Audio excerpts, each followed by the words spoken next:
nahji ila yaumil qiyamah amma ba'du. Alhamdulillah wa syukurillah, di siang hari ini kita bersama-sama bisa berjumpa kembali untuk melanjutkan kegiatan kajian rutin kita. Insyaallah kita akan lanjut kajian fikih. Jadi di pertemuan sebelumnya kita sudah membahas mengenai hal-hal yang membatalkan. Belum ya, pembahasan sebelumnya tentang apa? Hal-hal yang makruh ya, yang makruh dilakukan ketika sholat ya. Ada banyak hal. Kalau yang tertulis di sini ada 19 ya, ada 19 hal yang makruh dilakukan ketika sholat. Kemudian di pertemuan sebelumnya juga sudah kita bahas mengenai pakaian yang haram dipakai ketika sholat. Nah, maka pada pertemuan hari ini ya, kita lanjutkan halaman berapa? 191 ya. Kita lanjutkan pembahasan berikutnya terkait fikih sholat, yaitu mubtilatus sholat, pembatal sholat. Baik, di buku ini, di kitab ini, Syekh Wahab Az-Zuhaili menyebutkan ada beberapa hal yang membatalkan sholat ya, ada kurang lebih 10 hal ya, 10 hal yang membatalkan sholat.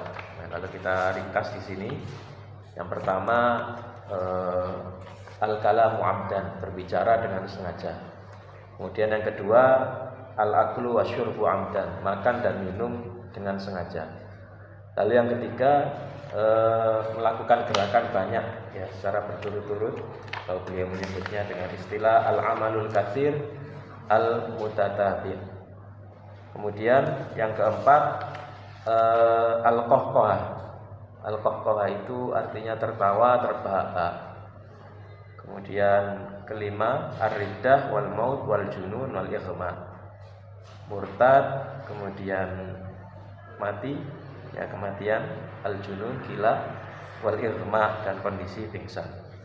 Kemudian yang keenam al-ikhlalu bil arkan, meninggalkan salah satu rukun atau syarat ya, syarat sholat. Kemudian yang ketujuh taghyirun niyah, perubah niyah. Kedelapan al-lahnu fil qiraah, kesalahan fatal dalam membaca. Lalu kesembilan zawalul udhri, hilangnya udzur. Dan ke-10 al-ikhlalu bi ba'di asyakliyat, kesalahan dalam beberapa bentuk. Dan yang terakhir, nah ini enggak ada ya, cuma sampai 10. Nah ini yang terakhir ini tempat-tempat yang haram dan makruh untuk sholat di situ. Ada tambahan tentang pembatal sholat.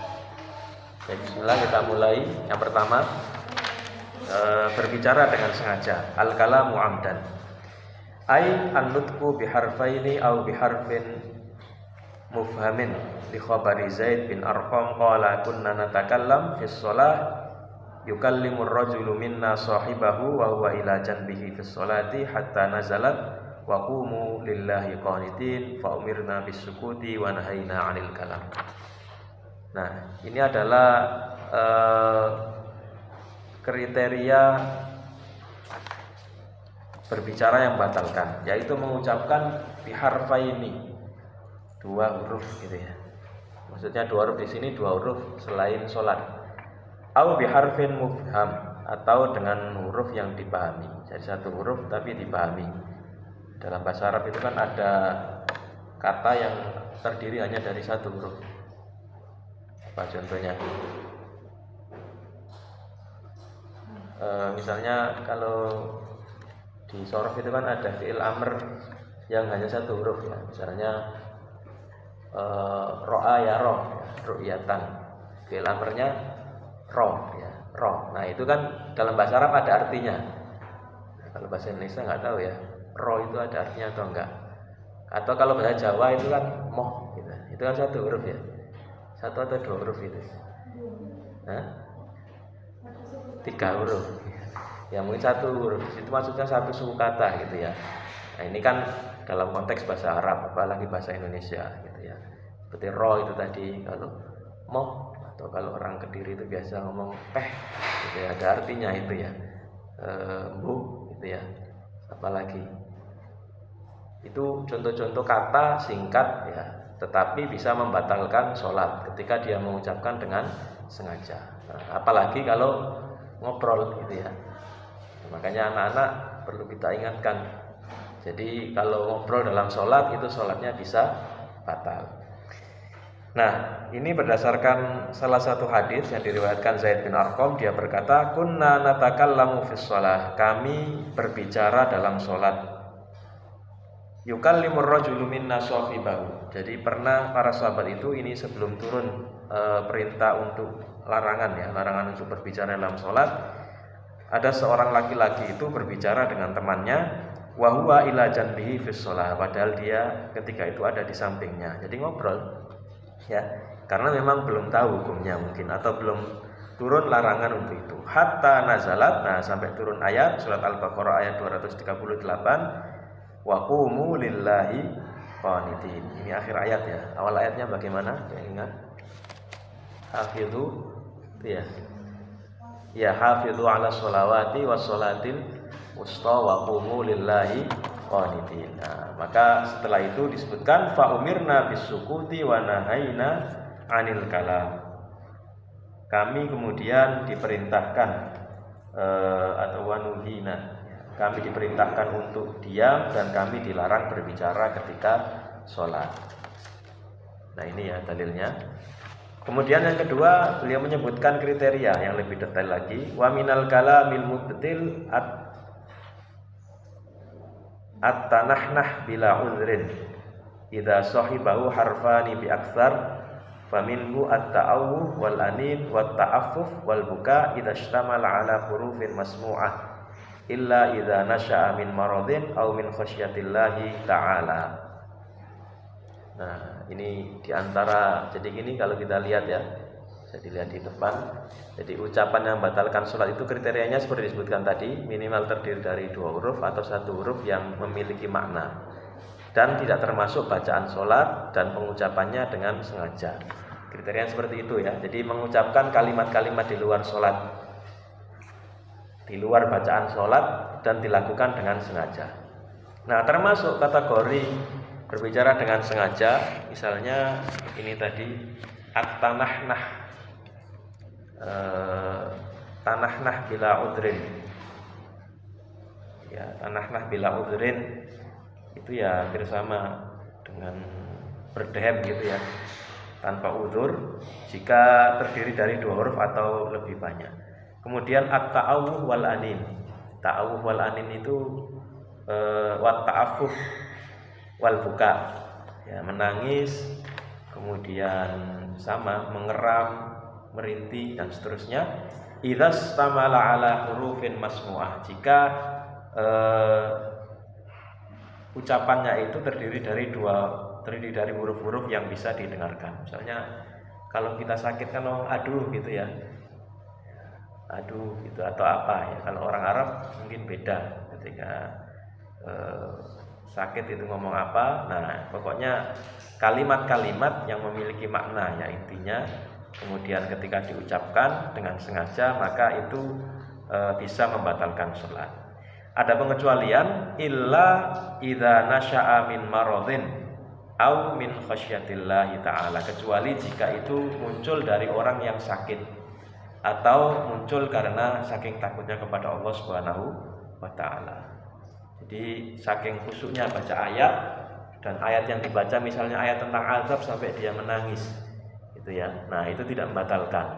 Jadi tangisan yang disebabkan karena khusyuknya dia sholat, atau bisa jadi karena ketika sholat itu sakit gitu ya, entah itu apa, misalnya lututnya sakit kemudian dibuat ya seperti itu misalnya.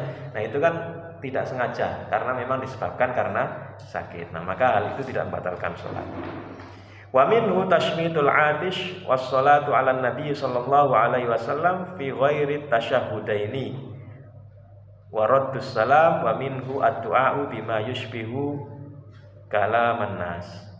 Termasuk diantara yang membatalkan sholat tashmitul atish, menjawab bersin orang yang sedang Kok menjawab bersin? Ya, menjawab orang yang bersin. Orang bersin kan alhamdulillah. Kemudian dijawab yarhamukallah misalnya. Nah, itu juga termasuk membatal sholat. Wassalatu ala nabi fi ghairi tasyahhudain. Dan membaca sholawat selain di tempat sholawat. Jadi yang dianjurkan atau makalah termasuk rukun ya. Rukun sholawat itu kan ketika tahiyat. Nah, dia baca sholawat tapi di luar tahiyat. Waraddus salam, menjawab salam. Nah, termasuk di antara yang batal juga ad-du'a bima yushbihu kalaman nas, berdoa dengan kalimat yang menyerupai perkataan manusia. Jadi omongan biasa. Itu ya. Misalnya syafaqallah, doa barakallahu fiik. Nah, dalam sholat mengucapkan kalimat-kalimat seperti itu, maka sholatnya menjadi batal. Baik, kemudian nah ini yang tidak membatalkan. Wala tabtulus sholatu in takallama nasiyan au jahilan tahrimal kalami fis sholati in qaruba ahduhu fil Islam. Tidak batal sholat seseorang yang berbicara karena lupa atau tidak tahu hukumnya, tidak tahu pengharaman berbicara dalam sholat in qaruba ahduhu fil Islam. Nah, ini dimaklumi ketika orang tersebut baru masuk Islam, jadi baru mu'alaf gitu ya. Kemudian dia tidak tahu hukumnya, maka hukumnya tidak batal. Nah, ini ada hadis yang menjelaskan tentang itu. Ini mungkin bisa jadikan kita sebagai pelajaran ya.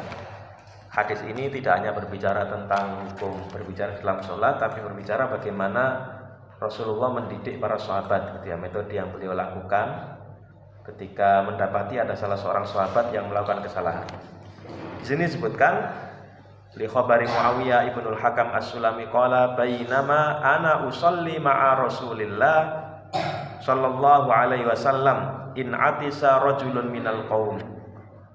Ketika saya sholat bersama Rasulullah sallallahu alaihi wasallam, idza atisa rajulun minal qaum, ternyata ada salah seorang di antara kaum itu yang bersin ya. Jadi ada salah satu jamaah gitu ya yang bersin.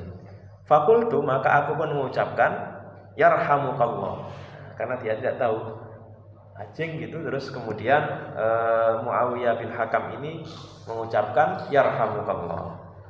Faramanil qaumu bi absarihim. Nah, kemudian orang-orang ternyata memandang saya gitu ya, melirik saya, menatap gitu ya, menatap tajam saya. Fakultu wasukul ummah ya, wasukla ummah ini apa ya istilahnya, kalau diartikan secara harfiah itu sungguh celaka ibumu gitu ya. Tapi ini maksudnya kalimat apa itu ya, apa namanya kayak gitu, itu ya kalimat yang spontan muncul ketika mencela gitu ya. Mengapa seperti itu gitu ya? Masya'nukum tanzuruna ilayya. Ya, kalau sekarang ya ngomong miso gitu ya mungkin. Nah, jadi dia ini sangat tidak nyaman ditatap banyak orang gara-gara ngomong yarhamukallah. Masya'nukum tanzuruna ilayya, dia pun ngomong, mengapa kalian menatapku seperti itu, padahal dalam kondisi sedang sholat. Faja'alu yadribuna aydiyahum ala afkhadihim. Nah, kemudian orang-orang tadi memukul-mukulkan tangannya di atas paha mereka, jadi tanda bahwa yang dia lakukan itu sesuatu yang keliru. Falamma ra'aituhum yusmitunani lakinni sakattu.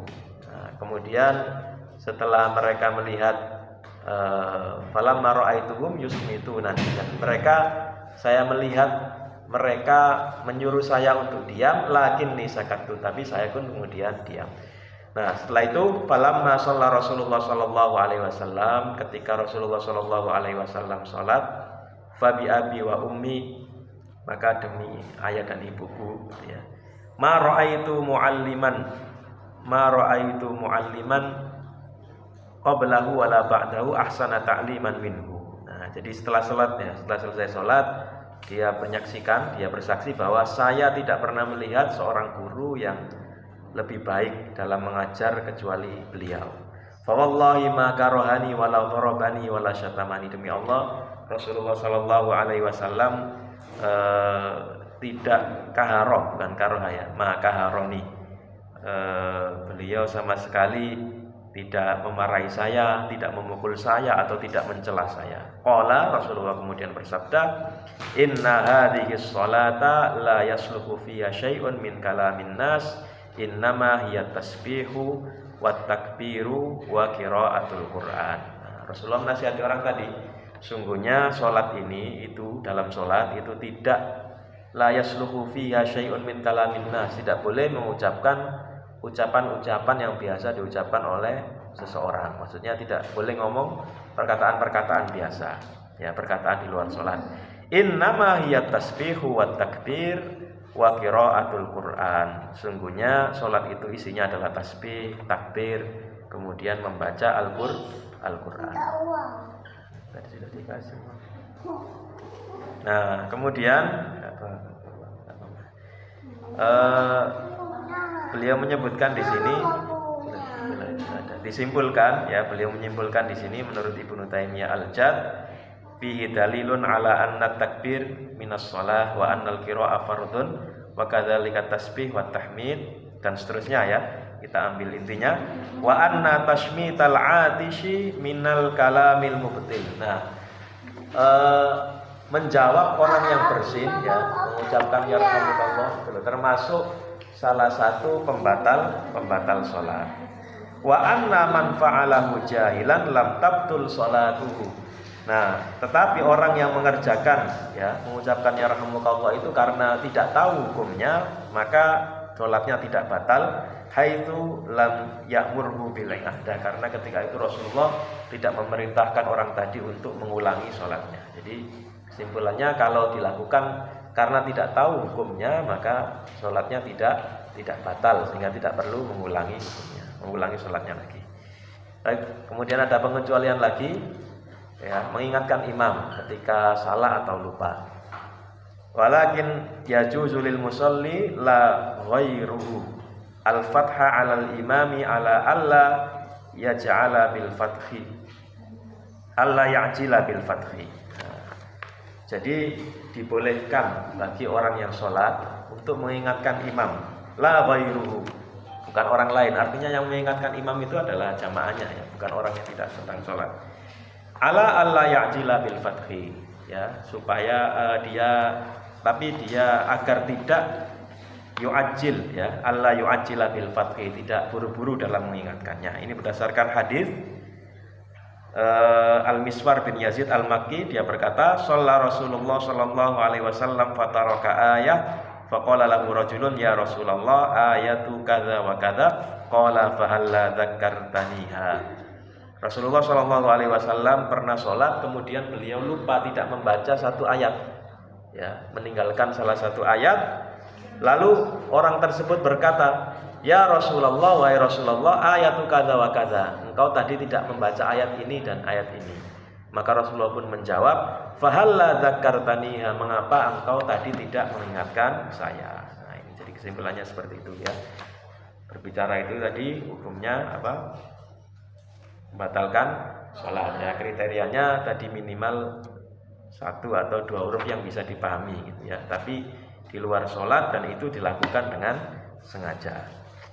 Baik, kita lanjutkan langsung ke nomor 2. Al-aklu wasyurbu amdan, makan dan minum disengaja.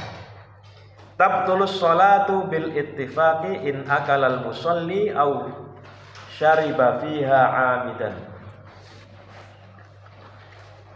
Sawa'un sholatul fardi au an-nafli. Mithlu al-kalam li'anna dzalika min af'alin nas al-'adiyah. Batal sholat, ya, menurut kesepakatan para ulama, orang yang makan atau minum, ya, in akalal musalli, ketika seorang makan atau minum di dalam sholat dengan sengaja, baik sholat fardu atau sholat nafilah. Nah, alasannya karena sholat ini, makan dan minum ini termasuk perbuatan di luar sholat yang biasa dilakukan oleh seseorang. Nah, ini kalau dilakukan dengan sengaja. Nah, ini ada beberapa kriteria. Nah, ini tadi, ya, kriterianya ini disepakati ulama. Kalau banyak menelan sesuatu yang manis di bibir. Nah, kita kesini aja, kita baca kitabnya aja dulu.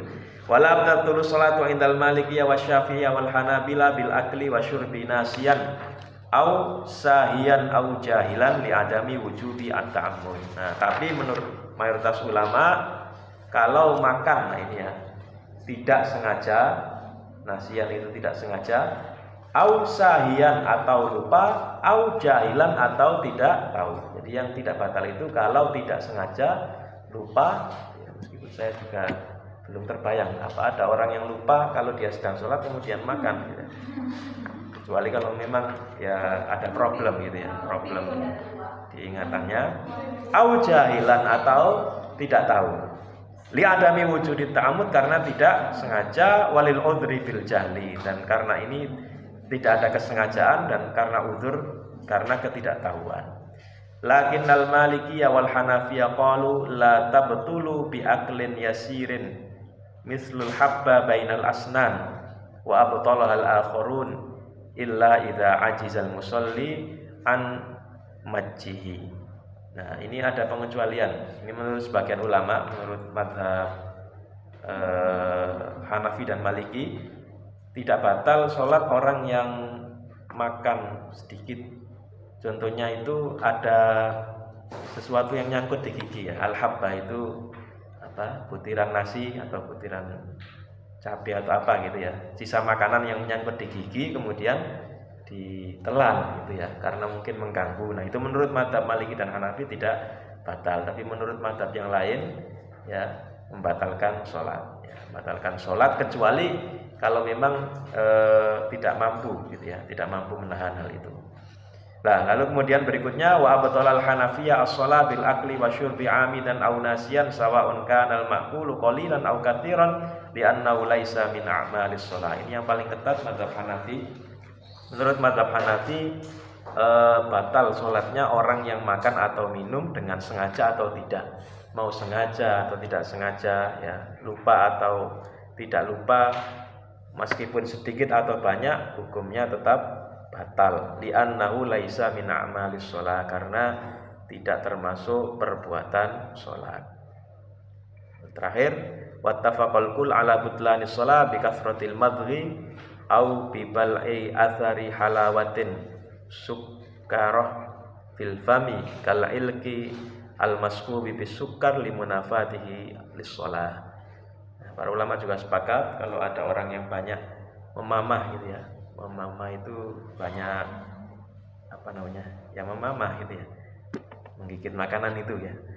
Atau menelan sesuatu yang manis di bibir. Nah, itu juga termasuk hal yang membatalkan sholat. Baik, jadi itu kriterianya. Kemudian yang ketiga, al-amalul katsir al-mutatabi'. Nah, ini yang penting, melakukan banyak gerakan al-mutatabi' yang berturut-turut. Ittafaqal fuqaha'u ala butlani as-salatu ala butlani sholati ya bil fi'lil mughayir li jinsis shalah amdan aw sahwan idza kana katsiran mutawaliyan wala yubtiluha al-qalil wala ghairul mutawali ka'an khata khutwatan aw harraka yadahu marratan aw marrataini summa tawaqqafa. Para ulama sepakat bahwasannya mengenai batalnya sholat bil fi'lil mughayir li jinsis shalah, dengan gerakan-gerakan yang berbeda dengan gerakan sholat. Jadi melakukan gerakan di luar gerakan sholat itu disepakati ulama batal jika dilakukan apa? Kriterianya pertama amdan au sahwan, baik sengaja atau lupa. Idza kana katsiran mutawaliyan. Nah, ini syaratnya. Jika dilakukan banyak gerakan mutawaliyan dan berturut-turut. Wala yubtilu al-qalil. Nah, maka gerakan yang sedikit itu tidak batal ya.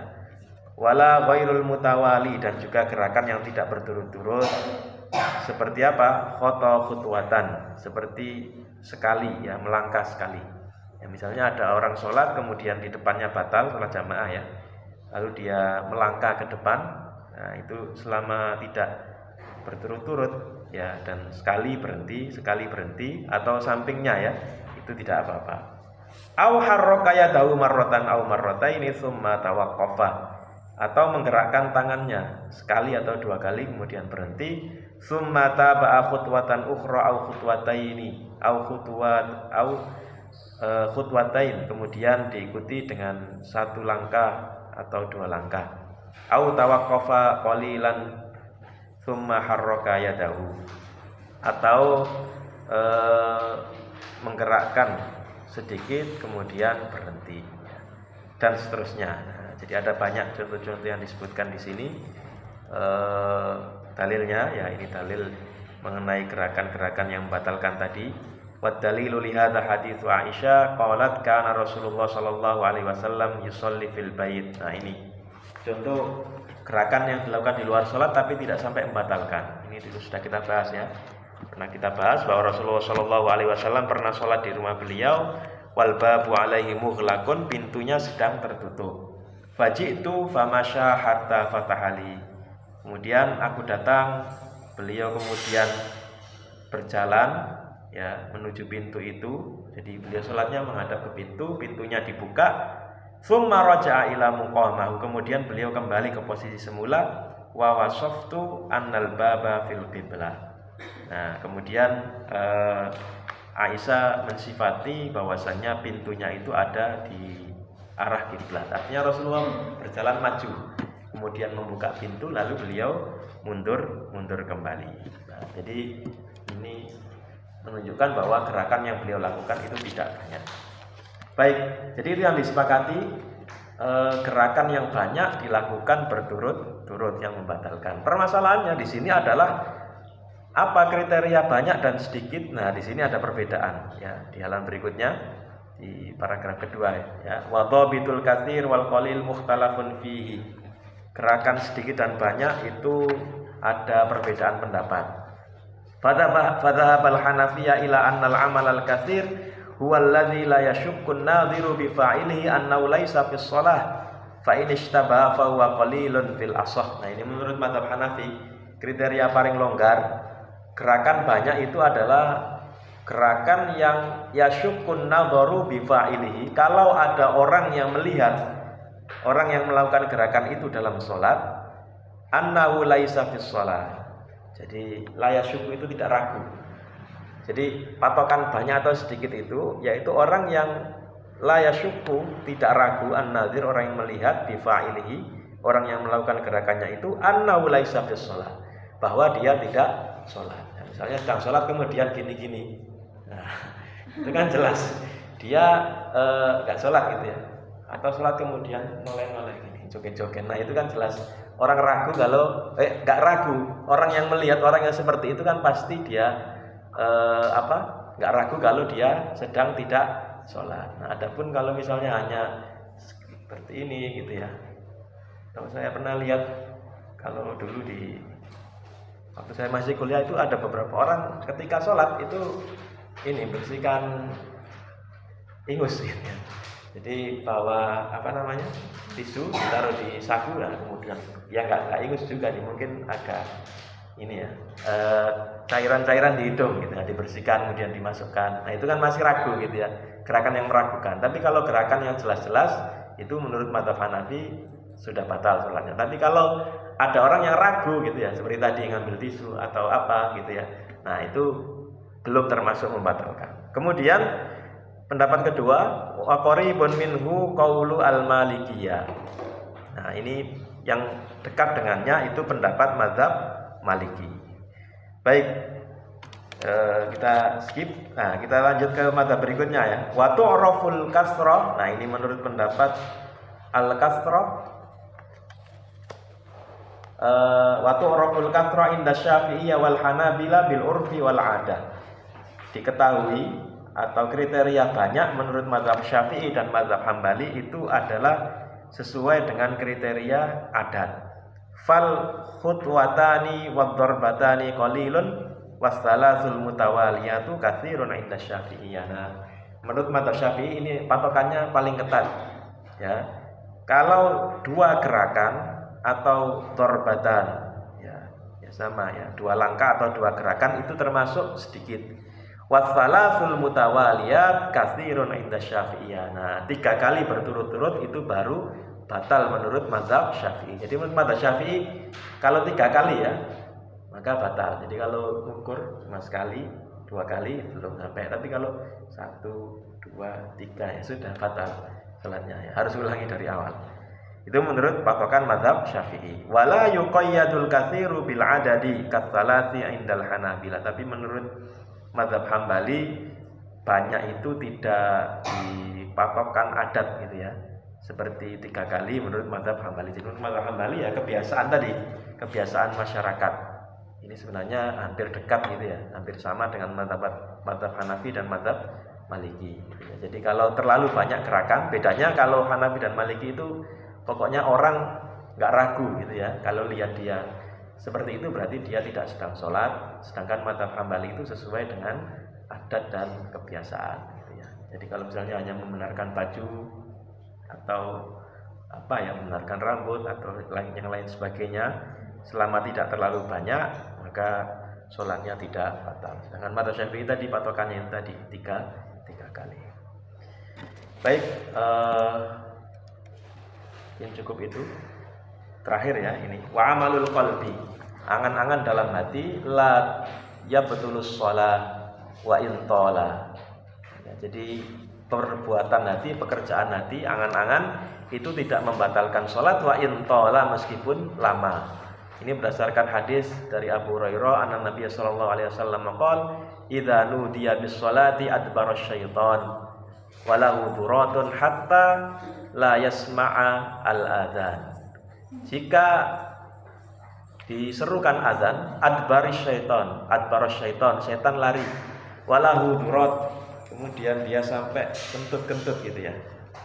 Nah, mengapa kentut? Alasannya hatta la yasma'al adzan, sehingga dia tidak mendengar adzan tersebut. Fa idza qudiyal adzanu aqbala, ketika adzan sudah selesai maka setan datang lagi. Fa idza suwiba biha adbar, ketika suwiba ya, suwiba di situ maksudnya dikumandangkan iqamah, setan lari lagi.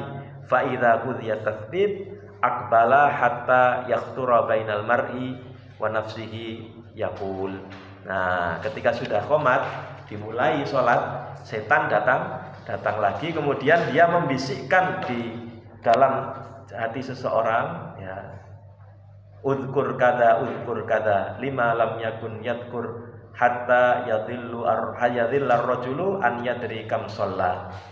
Ingatlah ini, ingat itu ya. Mengapa kamu tidak begini? Mengapa kamu tadi tidak begitu? Hatta yadhilla ar-rajulu ayadri kam shalla, sampai gara-gara bisikan setan itu orang sampai lupa kapan atau berapa ya, sudah berapa rakaat dia sholat ya, sudah sampai rakaat keberapa dia sholat. Fa idza lam yadri ahadukum salasan shallah. Nah, ini solusi dari Rasulullah. Kalau sampai orang tergoda setan seperti ini, sampai lupa dapat berapa rakaat. Jadi kalau tidak tahu, salah satu di antara kalian itu lupa, ragu apakah sholat 3 rakaat au arba'an atau 4 rakaat, fal yasjud sajdataini wa huwa jalisun. Maka lakukanlah sujud 2 kali wa huwa jalisun, dalam kondisi dia duduk. Maksudnya adalah lakukan sujud sahwi. Dan di hadis lain itu disebutkan fal yabin ala mastaikon. Jadi kalau ragu 3 dan 4 maka ambil yang paling yakin. Yang paling yakin kan berarti paling sedikit ya. Anggap saja sholat 3 rakaat. Kemudian nanti sebelum salam itu sujud sahwi. Sujud sahwi itu karena itu tadi ragu-ragu ya. Karena kalau ngambil 4 itu kan ada kemungkinan kurang ya. Nah, tapi kalau ngambil 3 itu ada kemungkinan lebih. Nah, maka sujud sahwi itu solusinya. Barangkali tadi lebih, maka dilakukan sujud sahwi. Nah, jadi ini dalil bahwa kalau hatinya nggak karu-karuan gitu ya, maksudnya orang sholat kemudian tidak konsen, tidak khusyuk sampai lupa rakaat, itu tidak membatalkan sholat. Begitu juga perbuatan-perbuatan hati yang lain. Baik, jadi yang membatalkan sholat karena gerakan-gerakan badan. Baik, mungkin kita cukupkan dulu sampai di sini. Ya, 3 pembahasan apa saja tadi? berbicara. Kemudian yang kedua apa? Makan dan minum. Dan yang ketiga adalah gerakan yang dilakukan dalam sholat, yang dilakukan berturut-turut dan juga apa? Banyak.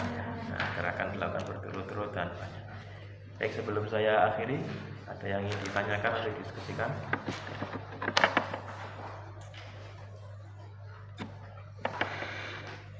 Cukup? Tak tolong rekomendasi.